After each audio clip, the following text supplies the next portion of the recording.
Naus, o segredo sombrio dos instrumentos de tortura medieval, uma história que eles tentaram apagar.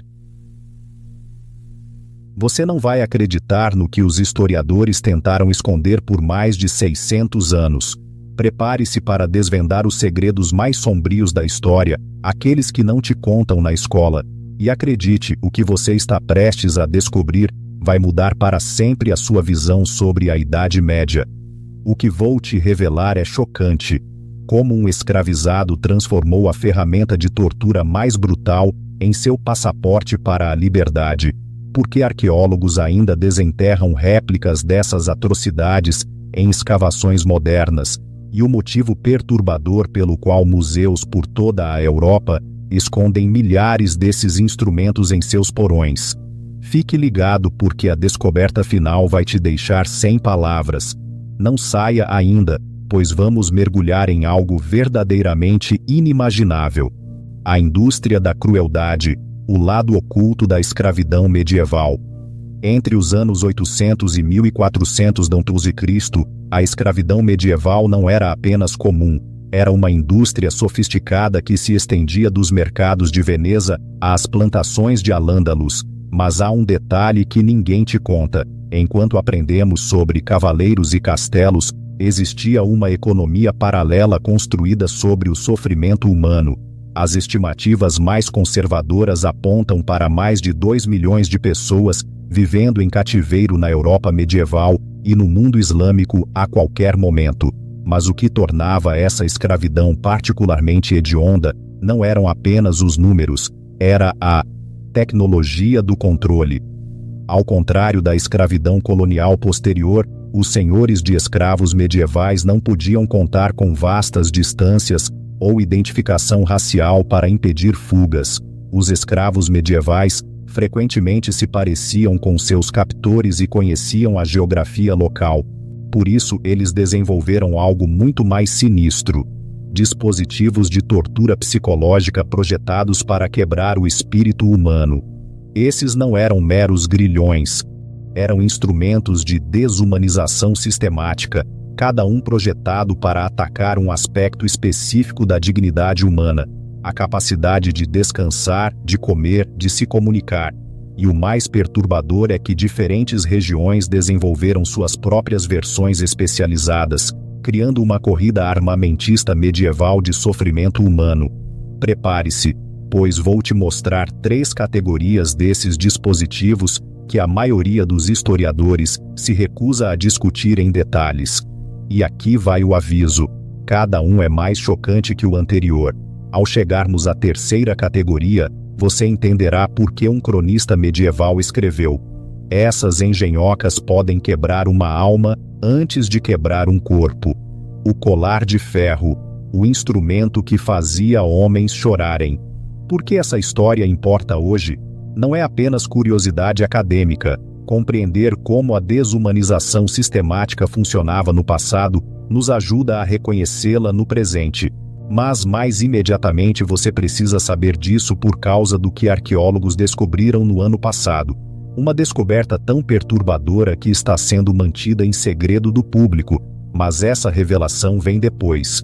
Primeiro, deixe-me mostrar o colar de ferro que fazia homens adultos chorarem apenas de olhar para ele. Imagine, você é forçado a usar um colar de metal que pesa quase 6 quilos. Mas isso não é o pior.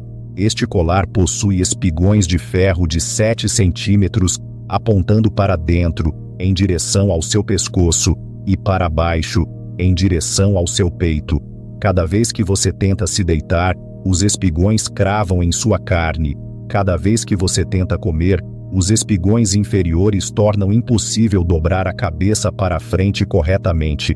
Este era o colar de disciplina de ferro, e de acordo com o livro de registros de Marco Bellacourt, de 1347, descoberto por historiadores apenas em 2019, era o item mais requisitado entre os traficantes de escravos venezianos. Mas o que ninguém te conta é que os espigões não foram projetados para matar. Eles foram posicionados com precisão cirúrgica para causar o máximo de desconforto, sem danificar permanentemente a valiosa propriedade. O efeito psicológico foi imediato e devastador. A privação de sono se instalava em 48 horas. A desnutrição seguia, pois comer se tornava um processo agonizante. Mas a verdadeira genialidade da crueldade deste dispositivo era mais sutil. Ele tornava a vítima cúmplice de sua própria tortura. Cada ação humana natural, descansar, comer, até mesmo virar a cabeça, tornava-se uma escolha entre conforto e dor.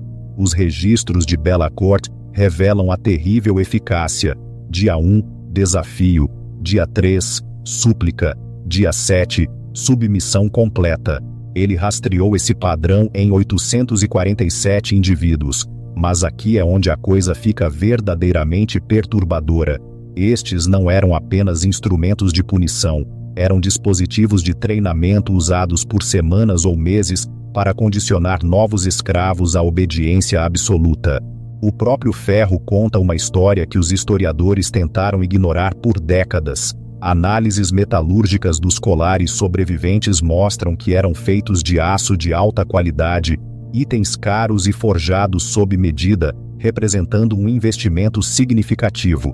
Isso não era crueldade aleatória, era desumanização industrializada com fins lucrativos.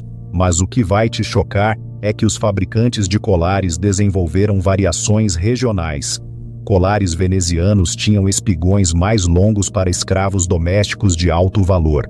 Versões norte-africanas incluíam pequenos sinos que tornavam o movimento silencioso impossível. E as variantes otomanas? Elas tinham um mecanismo de travamento que só podia ser aberto com uma chave específica, o que significava que o portador dependia de seu captor para tudo, até mesmo o direito de morrer com dignidade. Um relato de um sobrevivente descoberto em um mosteiro do século XIV descreve o colapso psicológico. Após 10 dias eu teria traído minha própria mãe por 1 hora sem o ferro, a filha do catador, o inferno dos fugitivos. Mas isso não é nada comparado ao que usavam em fugitivos, porque se o colar de disciplina de ferro foi projetado para impedir a fuga, o que vou te mostrar agora foi projetado para garantir que você nunca mais sequer pensasse em tentar. Se você tentasse fugir e fosse pego, não seria apenas punido, você seria transformado em um exemplo vivo. Apresento a filha do catador, modificada. Um dispositivo de compressão reservado exclusivamente para escravos fugitivos em territórios coloniais espanhóis. A filha do catador original já era horrível o suficiente.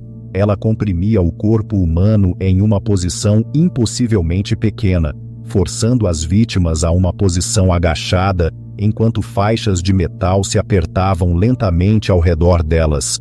Mas aqui está o que os historiadores não querem admitir. Manuais de tortura coloniais espanhóis do século XV descrevem uma versão modificada, projetada especificamente para escravos fugitivos, que era muito pior.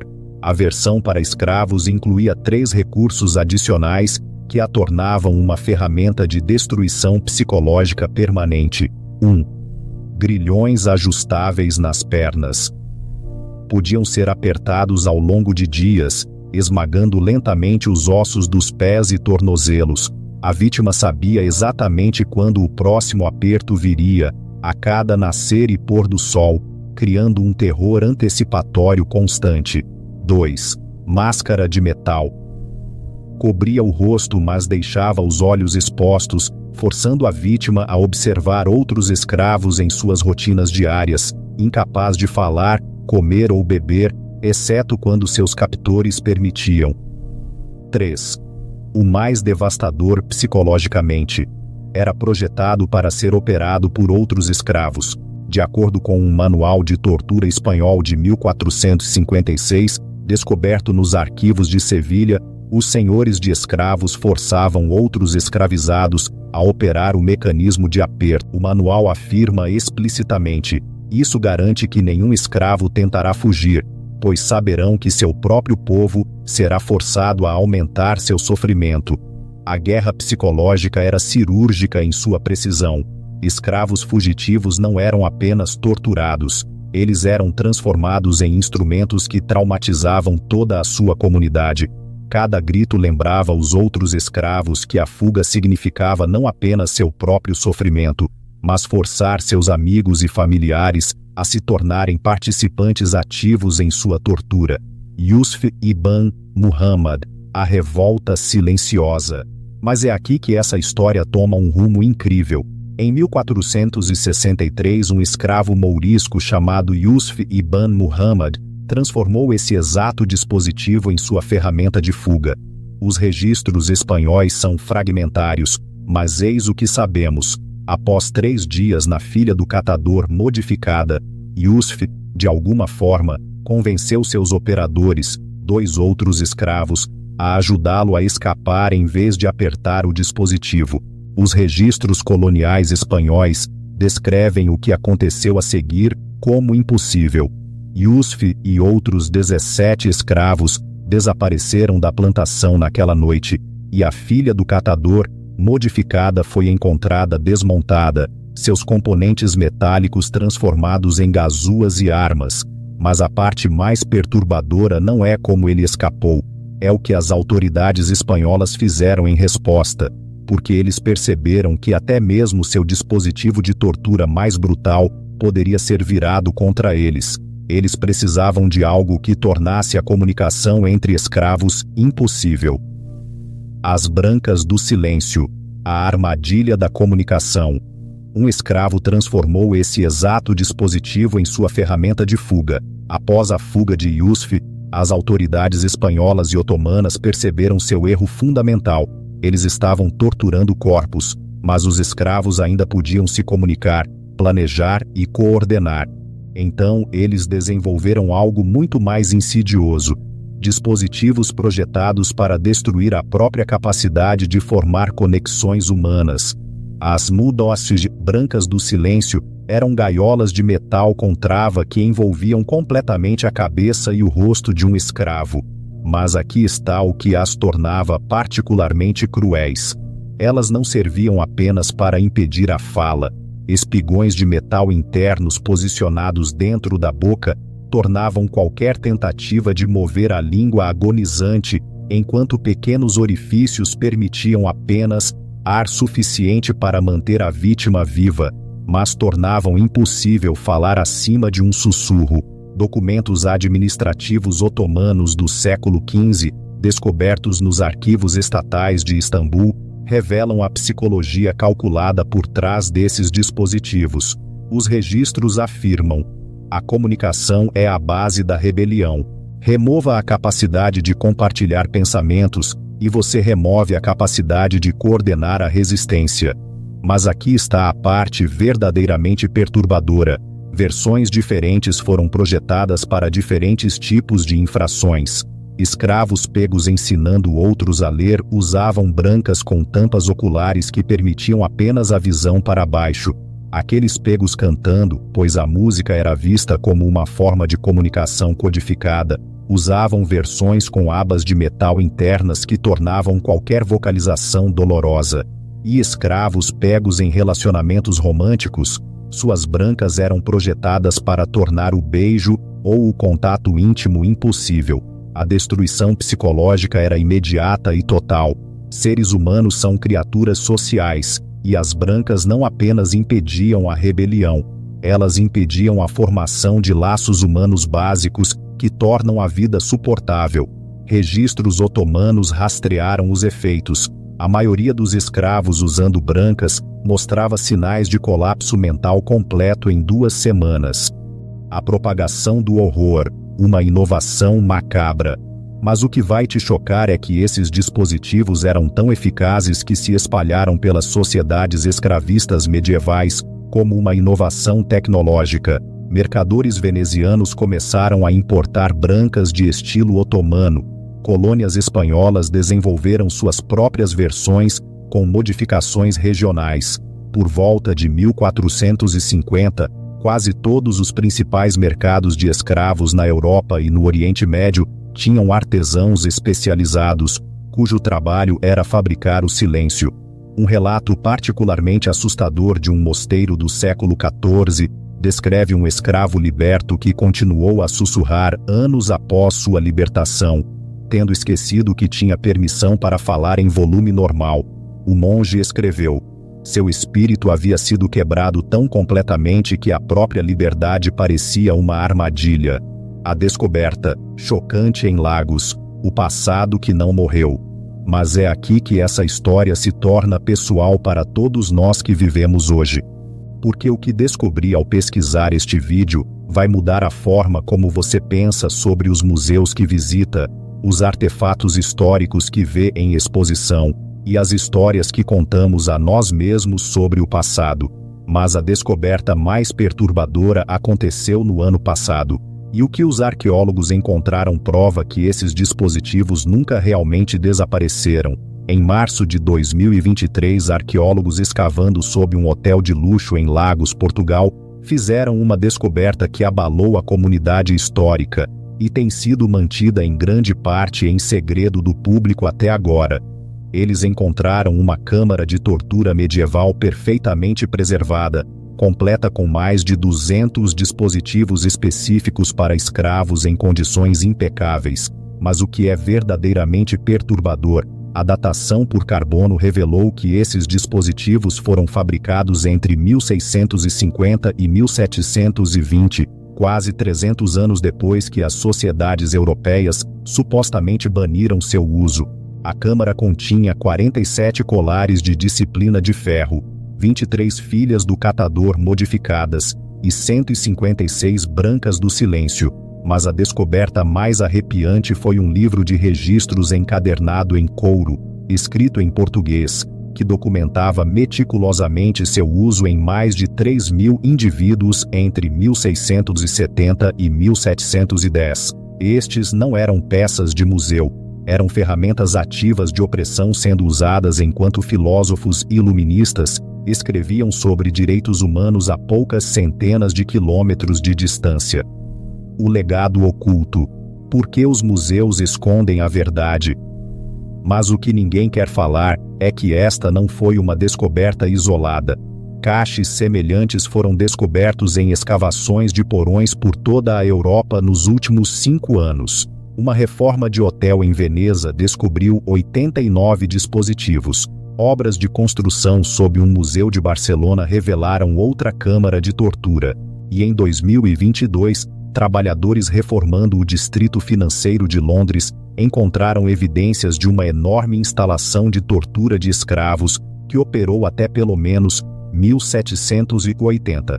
As consequências históricas desses dispositivos moldaram traumas que duraram gerações. Registros médicos portugueses do século XVIII descrevem ex-escravos exibindo o que hoje reconheceríamos como TEPT severo, insônia crônica, incapacidade de comer normalmente e uma aversão ao contato físico que persistia anos após a libertação.